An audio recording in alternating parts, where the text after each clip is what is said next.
My name is Arthur Hayes, I'm 30 years old, and I'm the executive chef and owner of one of the most promising restaurants in New Orleans, Louisiana. My entire life, I lived under the absolute control of a woman who should have loved me unconditionally, but who actually saw me only as an extension of herself, my mother, Eleanor Vance. If you like stories of cold-blooded revenge and gripping plot twists, subscribe to the channel now. There are 2 new, unreleased stories here every day, and each one is more impactful than the last. Eleanor had always been an imposing figure in New Orleans society. At 60, she commanded social circles with the same precision I used to season my dishes. But behind the facade of a dedicated mother, there was a calculating manipulator who turned my life into a rehearsed choreography, where every move depended on her approval. Since childhood, every decision went through her filter. When I expressed interest in culinary arts at 18, Eleanor scoffed. "Cooking is for servants, Arthur. You're going to study law or medicine." I gave in.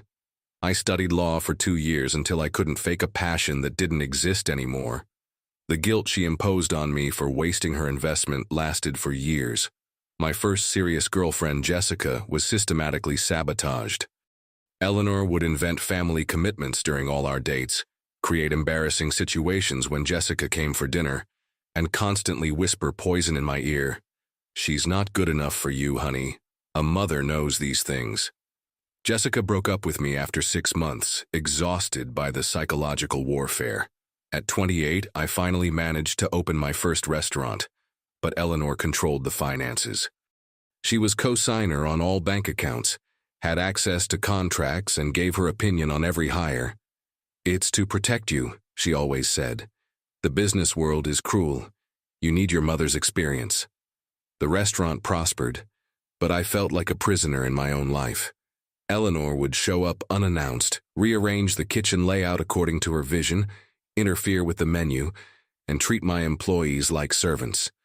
They respected me professionally, but I saw pity in their eyes when she appeared. I tried to set boundaries several times. "Mom, I need independence," I would say. She would cry, talk about sacrifices, about how she had dedicated her entire life to me, about her loneliness after my father's death. The guilt consumed me, and I would back down, as always. Then I met Clara Miller. Clara was different. A librarian, 34 years old, with a quiet intelligence that immediately attracted me. She observed, analyzed, and wasn't easily intimidated. When I introduced her to Eleanor, I felt the room temperature drop 10 degrees. "A librarian?" Eleanor smiled with disdain. "How interesting. And you plan to work with old books your whole life, dear?" Clara responded serenely. "I prefer ancient knowledge to modern ignorance, Mrs. Vance." At that moment, I realized Eleanor had met her first real adversary. During our courtship, Eleanor intensified her sabotage attempts. She would call crying about imaginary health problems during our dates. She spread gossip about Clara in our social community. She even went as far as inventing that Clara was only interested in my money. "Arthur," Eleanor would say with tears in her eyes, "a mother feels these things. This woman is going to destroy you." But Clara remained firm. "Your mother isn't trying to protect you," she told me one night after a particularly tense dinner. "She's possessing you. There's a difference." Those words planted the first seed of my liberation.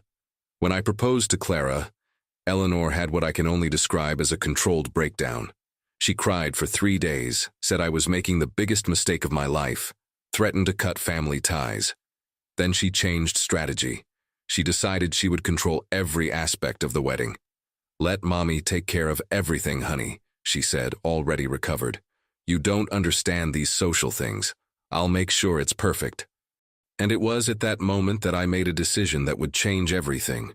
She would control the wedding, yes, but it would be the last event in my life that she would command. I had a plan. In the 6 months following the engagement, I watched Eleanor work. She took control of the wedding with the efficiency of a general planning an invasion.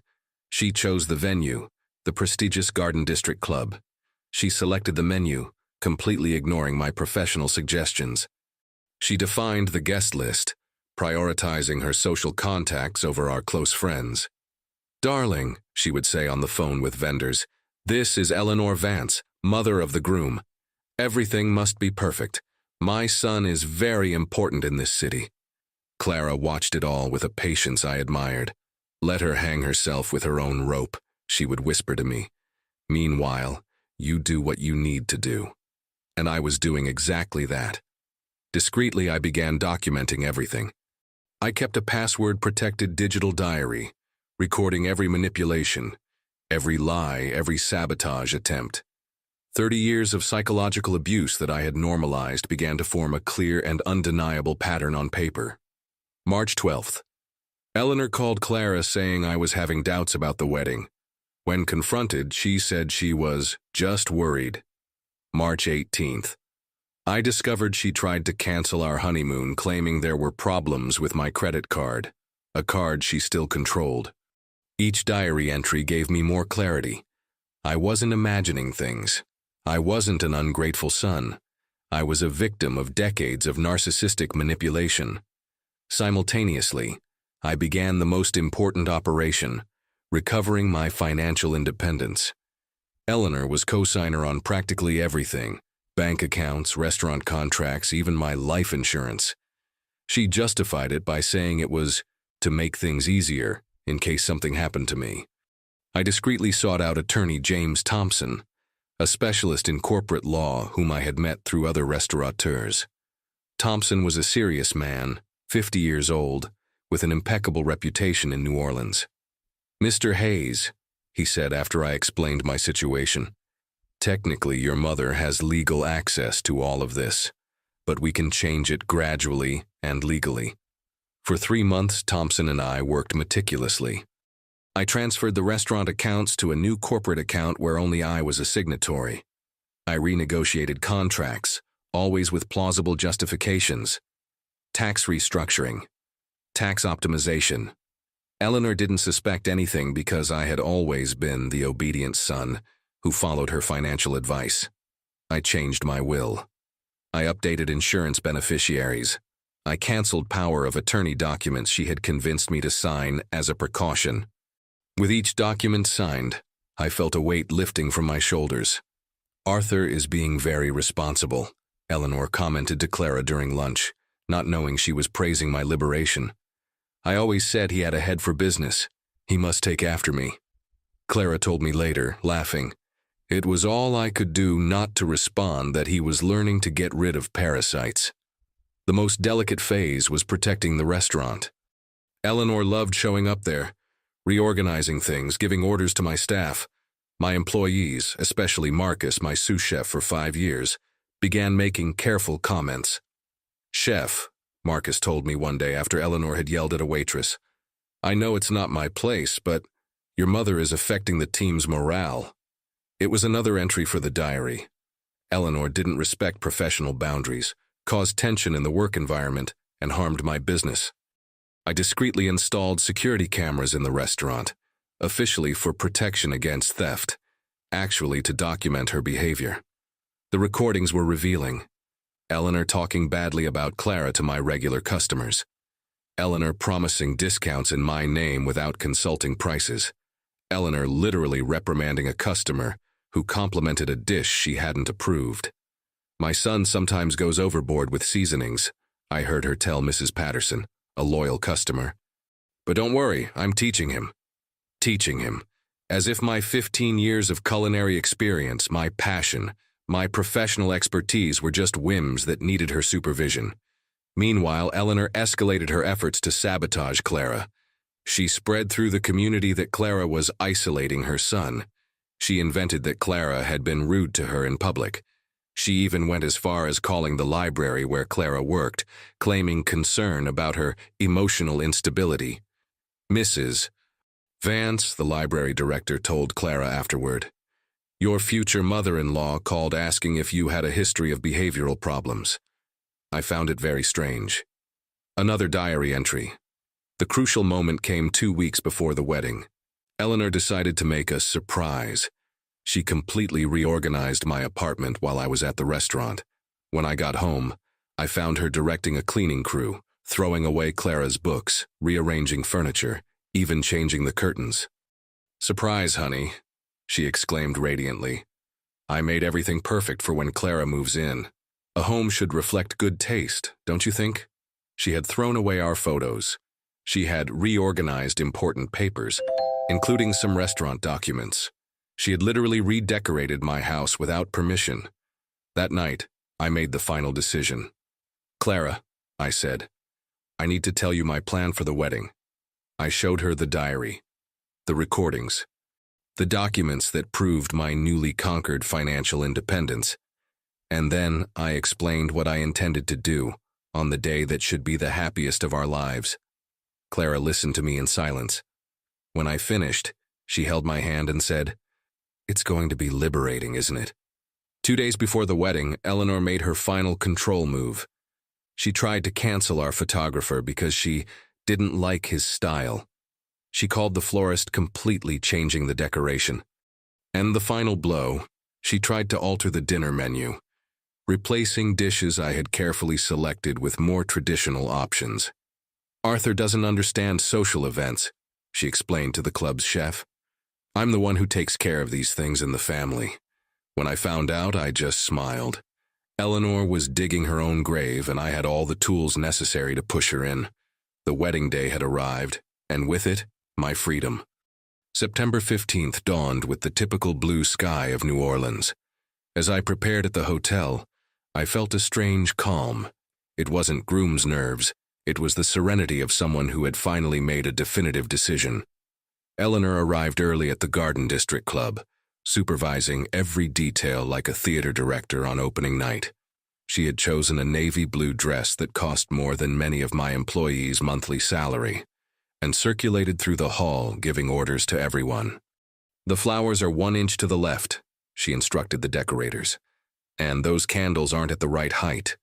My son deserves perfection." Clara and I got married in the most beautiful ceremony I had ever seen, not because of the details Eleanor had controlled, but because of the meaning that only we two knew. When we exchanged vows, Clara held my hand with a strength that said, "Today, we are free." During the cocktail hour, Eleanor was in her element. She circulated among the guests like a queen in her court, receiving compliments for the impeccable organization, and telling anyone who would listen about the sacrifices she had made to raise such a successful son. "Eleanor really organized everything," I heard Mrs. Dubois comment. "What a dedicated mother." "Yes," Eleanor responded radiant. "I always said no one knows Arthur better than his mother. He may be a talented chef, but for these important social things he needs maternal guidance." I watched everything from afar, recording every word. Attorney Thompson was present, as planned, discreet among the guests like a family friend. When it was time for speeches, Eleanor didn't wait to be invited. She simply took the microphone from the master of ceremonies. "Good evening, dear friends," she began with her sweetest voice. "As the groom's mother, I would like to share a few words about my precious Arthur." What followed was a masterful performance of narcissism disguised as maternal love. "You know, I raised Arthur alone after my dear husband left us. I dedicated my entire life to him. I sacrificed my own dreams, my career, my personal happiness to ensure he had everything. And just look at the result." She gestured in my direction as if I were a trophy. Of course, it wasn't always easy. Arthur can be stubborn sometimes. This restaurant business, for example. I always knew he had potential for bigger things. Law, medicine, something more respectable.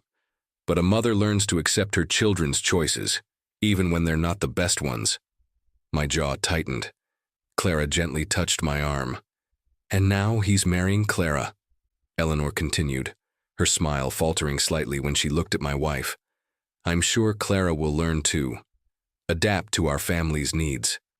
After all, Arthur has always been very dependent on maternal support. Isn't that right, honey?" The hall was in uncomfortable silence.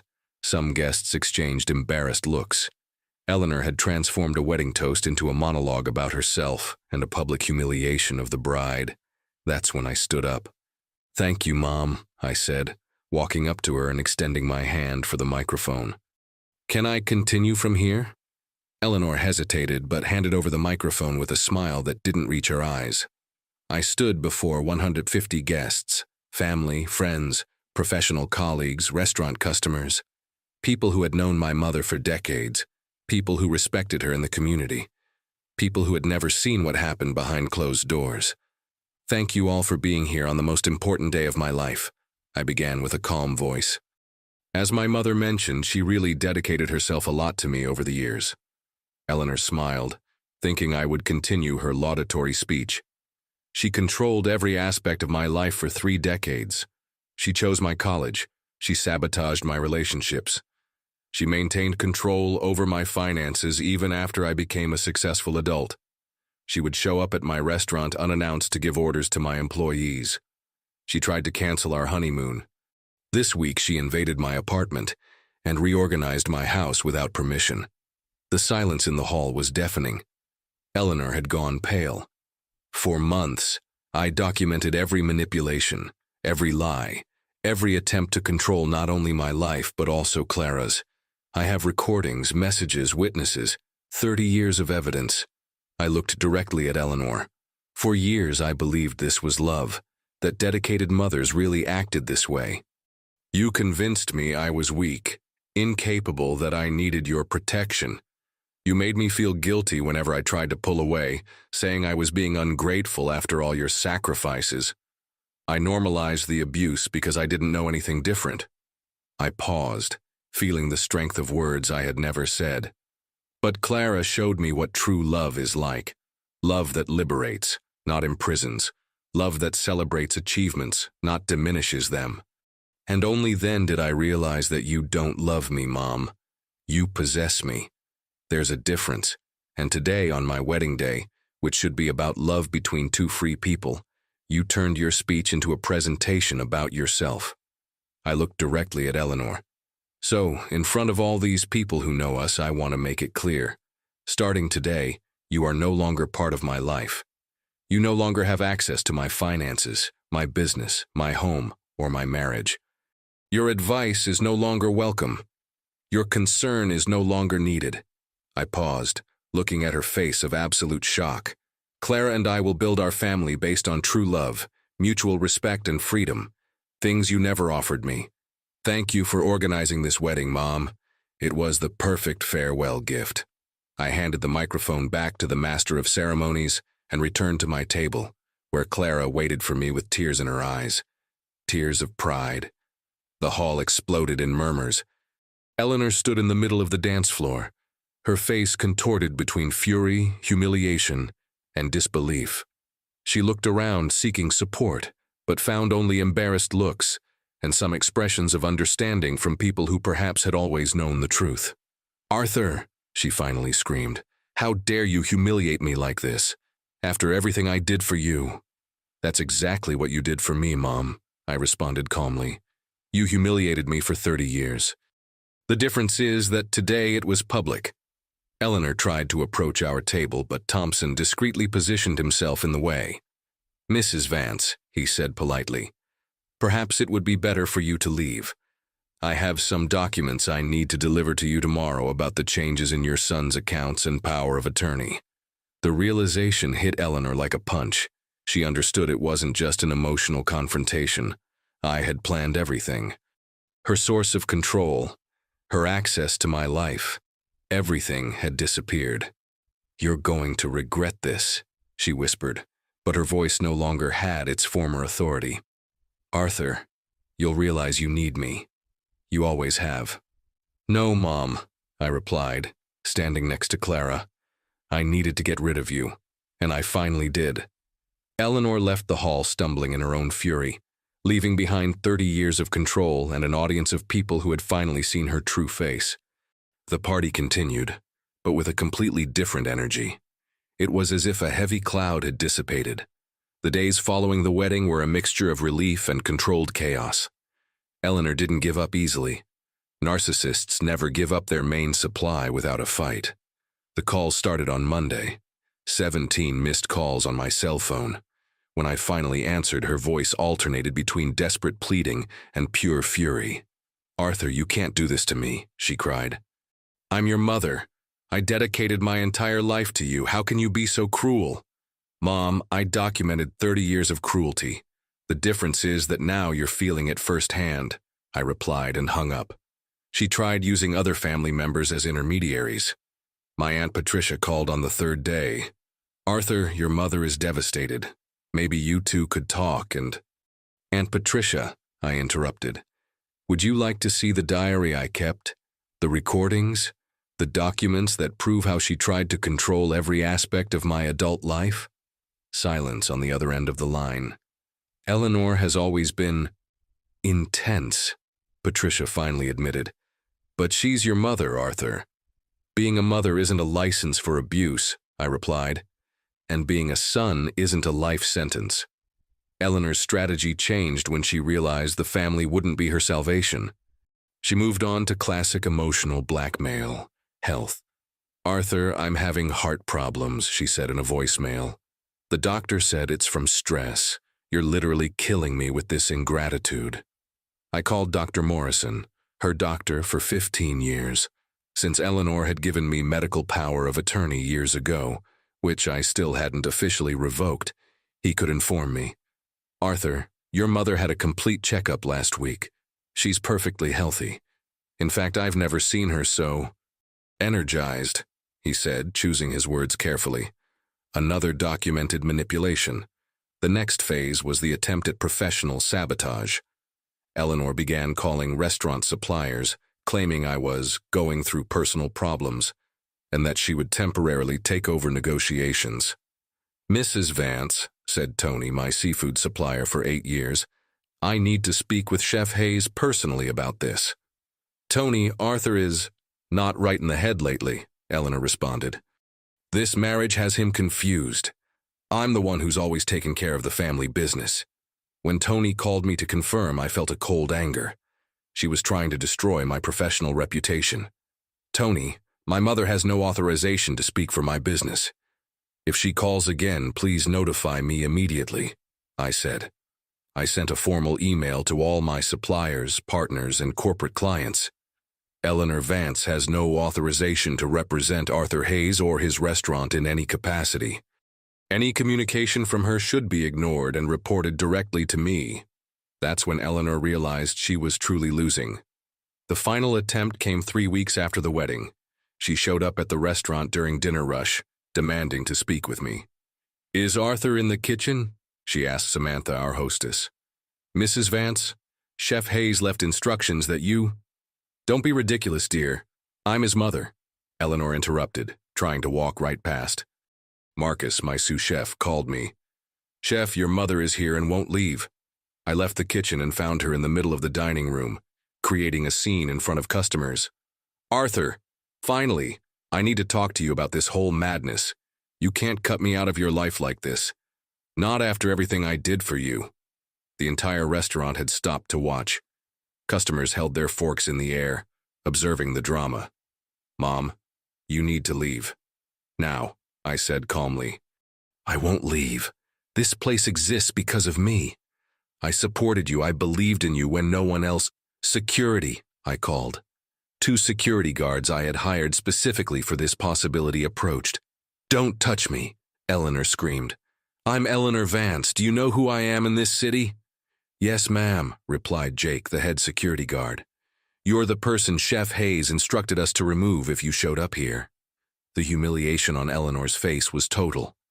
In front of a restaurant full of New Orleans high society people she knew who respected her, she was being escorted out by security guards. You're going to regret this, Arthur Hayes, she screamed from the door. You'll realize you need me. No, Mom, I replied loud enough for the entire restaurant to hear. I already realized I need to get rid of you. And I did. In the months that followed, I watched Eleanor's gradual breakdown. Without me as a source of control and validation, she tried to dominate other family members. But the wedding story had spread, and her reputation as a manipulator was solidified. My Aunt Patricia called me 6 months later. Arthur, your mother is different, more isolated. She tries to control everything around her, but people are pulling away. Aunt, she was always like this. The difference is that now she doesn't have a main victim to disguise the behavior, I explained. Meanwhile, my life flourished in ways I had never imagined possible. The restaurant prospered. Without Eleanor's constant interference, my team worked with more harmony and creativity. We expanded to a second location. Clara and I bought a house in the French Quarter, decorated with our taste, full of her books and my culinary experiments. For the first time in 30 years, I woke up without anxiety, without wondering what maternal drama awaited me. "You seem like a completely different person," Clara told me one night while we cooked together. "Lighter, more yourself." She was right. I had spent so much time being who Eleanor wanted me to be that I had forgotten who I really was. 2 years later, I learned through Patricia that Eleanor lived practically alone. She had alienated most friends with her constant need to be the center of attention and to control conversations. The few family members who still maintained contact made brief and spaced visits. "She asks about you," Patricia told me. "Says you'll come to your senses eventually." "Aunt, I've never been more sane in my life," I replied. "And Eleanor was never my responsibility to fix." On the 3rd anniversary of my wedding, Clara and I renewed our vows in an intimate ceremony in our house's garden. Only people who genuinely loved us were present. There was no drama, no manipulation, no one trying to turn our special moment into a personal show. During my speech, I looked at Clara and said, "You taught me that true love liberates, it doesn't imprison. That a healthy partnership is built on mutual respect, not forced dependence. Thank you for showing me the difference." That night, as Clara slept beside me, I reflected on the journey. It took me 30 years to recognize the abuse, but only one moment of courage to free myself from it. The guilt I felt for abandoning my mother had disappeared, replaced by the understanding that I hadn't abandoned her. I had saved myself. Eleanor had spent decades trying to convince me I couldn't live without her. The irony is that she couldn't live without having someone to control. Her punishment wasn't something I imposed. It was the natural consequence of her own actions. Today, at 33, I know that some battles aren't won by fighting, but by cutting ties. True freedom sometimes requires the courage to disappoint people who never really cared about our happiness. And for anyone living under the control of a narcissist, it's not love. It never was. You deserve freedom, respect, and the chance to discover who you really are without someone's shadow trying to mold you in their image. Life is too short to waste it being a prisoner of someone else's ego. If you enjoyed this story, please like, share, and leave a comment telling us what you thought. And if you're not subscribed to the channel yet, make sure to hit that subscribe button and turn on the notification bell so you don't miss any new stories like this one. Thanks for watching, and see you next time.